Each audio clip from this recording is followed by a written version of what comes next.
So when we elected President Trump, and then I started seeing things in the news that didn't make sense to me, like Russian collusion, which are conspiracy theories also, and have been proven so. These things bothered me deeply, and I realized just watching CNN or Fox News, I may not find the truth. And so what I did is I started looking up things on the internet, asking questions like most people do every day. Use Google.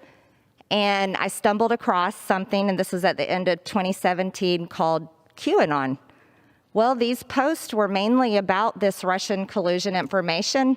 A lot of it was some of what I would see on the news at night, and I got very interested in it. So I posted about it on Facebook, I read about it, I talked about it, I asked questions about it, and then more information came from it. But you see, here's the problem. Throughout 2018, because I was upset about things and didn't trust the government really, because the people here weren't doing the things that I thought they should be doing for us, the things that I just told you I cared about. And I want you to know, a lot of Americans don't trust our government, and that's sad. The problem with that is, though, is I was allowed to believe things that weren't true, and I would ask questions about them and talk about them. And that is absolutely what I regret. Because if it weren't for the Facebook post and comments that I liked in 2018, I wouldn't be standing here today, and you couldn't point a finger and accuse me of anything wrong, because I've lived a very good life that I'm proud of, my family's proud of, my husband's proud of, my children are proud of, and that's what my district elected me for. So later in 2018, when I started finding misinformation, lies, things that were not true in these QAnon posts, I stopped believing it. And I want to tell you, any source, and I say this to everyone, any source of information that is a mix of truth and a mix of lies is dangerous, no matter what it is saying, what party it is helping, anything or any country it's about. It's dangerous. And these are the things that happen on the left and the right.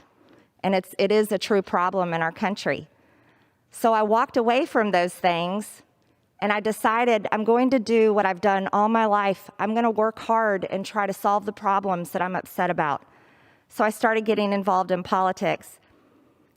You see, school shootings are absolutely real. And every child that is lost, those families mourn it.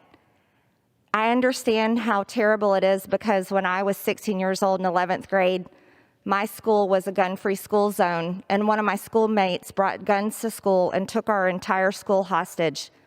And that happened right down the hall from my classroom. I know the fear that David Hogg had that day. I know the fear that these kids have.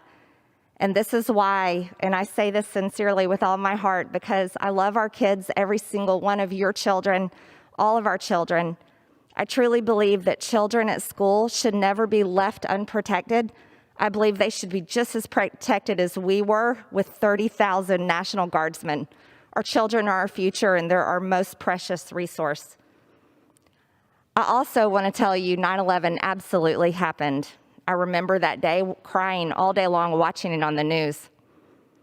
And it's a tragedy for anyone to say it didn't happen. And so that I definitely want to tell you, I do not believe that it's fake. I also want to tell you